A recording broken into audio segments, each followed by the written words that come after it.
More than bananas, how the Christian faith works for me and the whole universe. Episode 13, The World of I-Thou, Part 2. The worst night in the last stay in hospital was probably the night I suddenly started struggling to breathe. The nurses rushed me back through the wards into units of increasing dependency, finally into the intensive care unit itself. They put a big mask called a CPAP over my head, but it was so uncomfortable and I was panicking they had to try others. Finally they found a big plastic bowl attached to what looked like a vacuum cleaner that made me look like Buzz Lightyear, but was a considerable help. My wife Cordelia was with me, and on my journey through the wards, I thought I had two things I urgently wanted to say to her. First, I asked her if she could call the prayer team from our church to anoint me with oil and pray for me. There's a Bible reference to this practice. She made a call, and a couple very kindly broke off what they were doing that evening, hunted out some olive oil from the pantry, found a car parking space somewhere in the hospital, navigated their way to my bed through the layers of security and hygiene, and duly prayed. Second, I told Cordelia, this is not my time. I now think that asking the prayer team to come was perhaps a sign of me pulling every emergency ripcord in sight.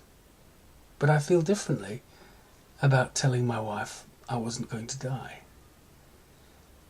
She was entitled to take it with a pinch of salt. It's the sort of thing people say in my circumstances and then go on to keel over anyway. But I knew it wasn't my time. And I urgently wanted to tell her. Once there was a woman who knew if she just grasped the edge of Jesus' cloak, she would be healed. She didn't know anything else. She didn't know how she knew, but she knew. And she grasped, hung on, was healed, and Jesus commended her publicly for her faith. From somewhere in the I-Thou world, I knew I wasn't going to die. I had the edge of a cloak to hang on to.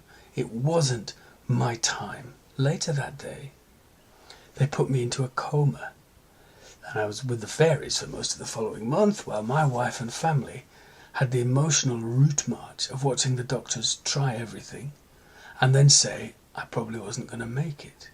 My temperature climbed to 41.9 degrees.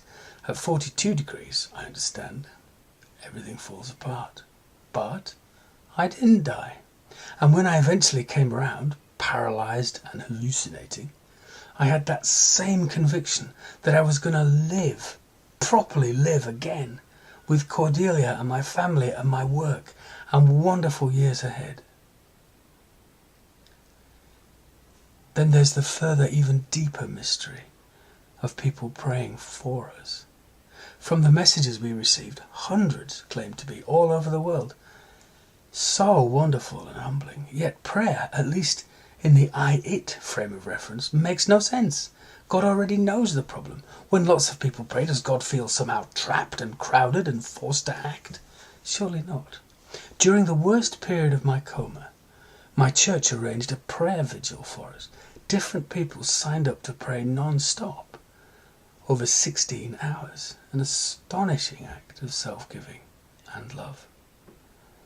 Those 16 hours coincided with my temperature peaking, stabilising, and then beginning to fall.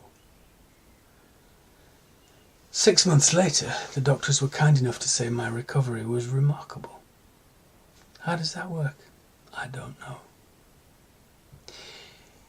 If any of us thinks any of this is in any way abnormal, we could try reading the book of Psalms in the Bible slowly. Perhaps a psalm each day for half a year. Then we could venture into the Song of Songs, and then perhaps the book of Job. Between them they are records of people blundering about in the I-Thou world, sometimes bargaining, sometimes pleading, sometimes cursing, sometimes waiting patiently. They are on such an epic scale, and they're all about the companionship of prayer and the I-Thou world. Some of the psalmists say things that I don't think I'd find it possible to say.